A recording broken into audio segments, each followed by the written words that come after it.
I'm back, but I don't know why.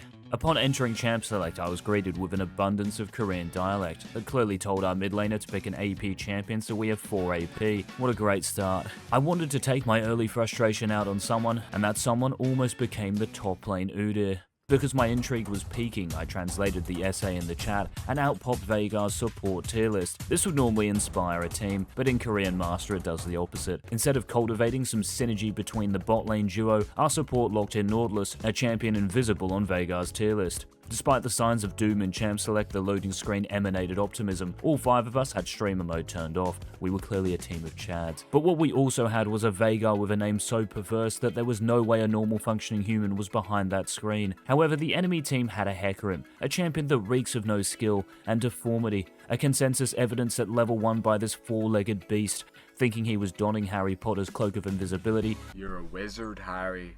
Listen here, Hagrid, you fat oaf! I'm not a Hecarim was chased away by the guard dog Udyr, but still managed to swing back to place a trinket on my red buff. I smited and then decided that enough is enough. I avoided Hecarim's vision range before chasing him off his wolf camp, and had I not experienced our team's Champ Select, I would have boxed the tower and ran through mid lane to chase the level 1 Hecarim. But taking wolves is still good, and I followed that up with blue buff. Knowing Hecarim will likely make a play after farming his bot camps, I ping my bot lane to be careful. I do my own raptors and then make my way to where the deranged enemy jungler will likely be, only to see my support then gift a free kill to the nemesis. We had no idea where he was though, so it's all good. Thankfully, Hecarim is still a Hecarim player, and channeled his inner Dantes to run to the bog crab on vision with no ghost, and died. What followed was even more questionable. Knowing I was in the area, the enemy bot lane decided to engage on the Veigar player. Maybe they knew Nautilus picked a support not on Veigar's tier list. We picked up some free kills, and then farmed the bog crab. Thinking Hecarim was going to invade my Krugs and potentially dive Udyr, I recalled to defend. Unfortunately, Korean Dantes was not here, so I farmed Krugs before making my way to my bot camps.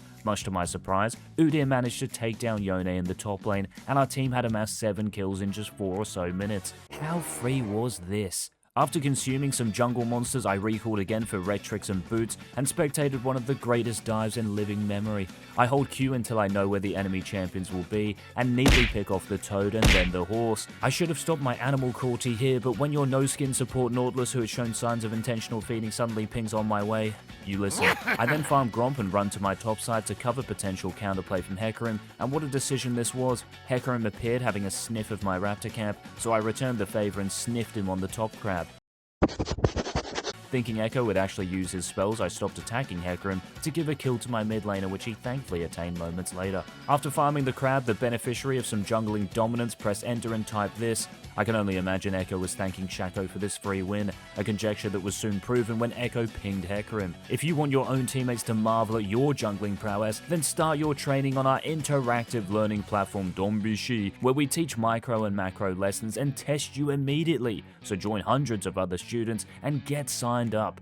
After redding Krugs, I recall for my Ghostblade to then take aim at Hecarim's bot camps like a heat-seeking missile. Knowing Hecarim's red buff was up, I felt sorry for the enemy jungler who might get reported, so I wasted Q and started Raptors on vision. After ulting, I dueled Hecarim before Time Kench drew my attention. I pushed my clone away as I Q'd over the wall, reattaching my R as I backstabbed the most horrific-looking creature of the rift. The toad had to flash as the enemy Senna then showed up. At least my Veigar with priority was chilling in the bot lane. Despite causing havoc in the enemy jungle, my Nautilus somehow died to an early game victor and half HP Hecarim. But this calamity served as motivation. Knowing our bot lane was going to completely run it down, Udyr solo killed the Yone again. Meanwhile, I solo killed Gromp to then skip wolves because top crab is spawning and grubs are up. The enemy Hecarim might get ahead of himself and take these. As I finish grubs, Yone dies again, knowing that it will have no effect on the game's outcome because we have a level 5 Nautilus at 10 minutes, who then decided to put more pressure on the mental of a Shaco player and a Veigar with a tier list. Nautilus was submerged once more, and Veigar joined him in the depths of hell moments later.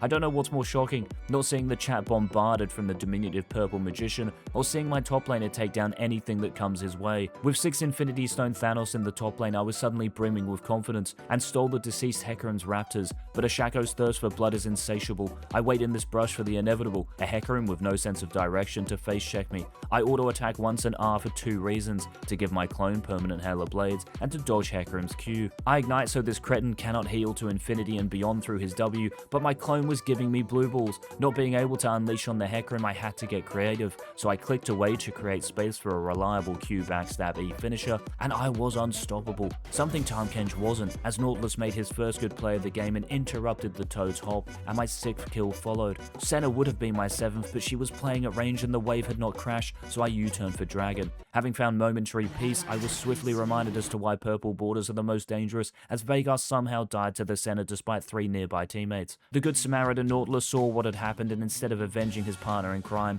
decided to commit one. Just when I thought it could not get any worse, my Echo, who was down 50 CS, could not pick up the kill, and I had to accept reality that a level 8 Senna was too strong for 3 of my teammates. After recalling, I ran out of base towards top side of the map so I don't have to be near my bot lane. Unfortunately, they followed me. We attacked Hecarim's top side and I stole blue buff, before Veigar decided to move towards bot lane despite a fight looming. I took matters into my own hands and did some devastating damage to Victor. Discombobulate.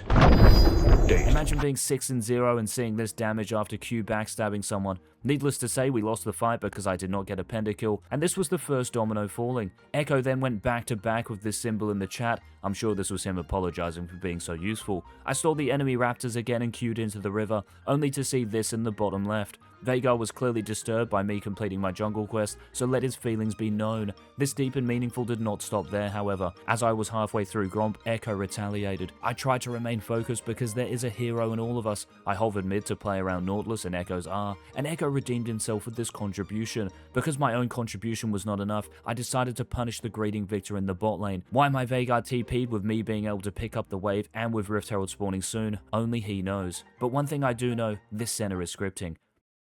Because I died once, I now know this game is lost, but I don't want my account to get banned, so I persist like Mr. Anderson in The Matrix. Because Veigar had survived for over a minute since his last death, he restored order by dying to Yone in the bot lane, and guess who else died? Agent Smith stealing my raptors really would be the final nail in my coffin, so I queued towards him only to get hit by the most rage-inducing lag of all time. I missed my Q backstab, which would have led to a kill, but for whatever reason Hecarim did this.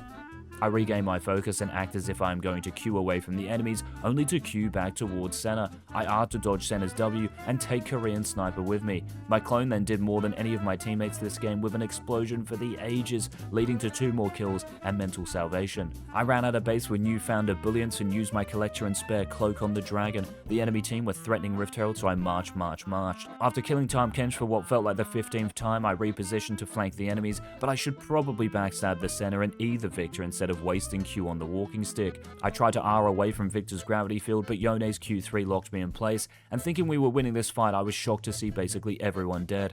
Or was I? At least Hecarim was having a great game. At a base, another fight broke out as we pursued the Toad once more. Veigar decided to die in the side lane as I 2-shift to steal this kill. Not so long after, we somehow managed to take down Yone and Victor in this skirmish, and we should definitely do Baron, but we didn't have our captain with us. Where the f*** I am. A series of random fatalities followed, culminating in a spate of pings from Echo directed towards the wizard, and I was so taken aback from the recent happenings on the Rift that I did this. My inevitable demise prompted one of these peculiar rectangular boxes to appear, as my mouse mysteriously hovered over the yes button and my index finger finished the job. But there was one job yet to be completed, reporting everyone in this game. I honored Hecarim and Time Kench for their heroic performances that heavily influenced the game's outcome, and made my way to the Shaco main subreddit to make this post. Like the video for more of them, subscribe, don'tbeshe.com and don't be she by it.